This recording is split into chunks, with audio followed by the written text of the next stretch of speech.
আমি পৃথিবীর বৃহত্তম সমুদ্র সৈকত কক্সবাজারে এসেছি এবং আজ আমি সমুদ্রের নিচে তরমুজ খোঁজার সিদ্ধান্ত নিয়েছি কারণ শুনেছি এখানে সবকিছু পাওয়া যায়। কেমনে? কেমনে? পেঁপে পাইছি গতকাল, আজ তরমুজ চাই।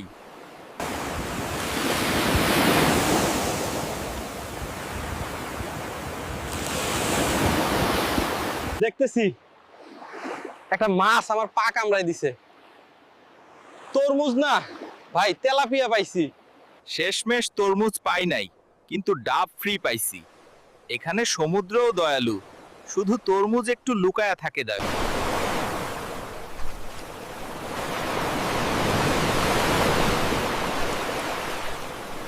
বন্ধুরা, কক্সবাজারে এসে যদি তরমুজ না পান, টেনশন নিয়েন না।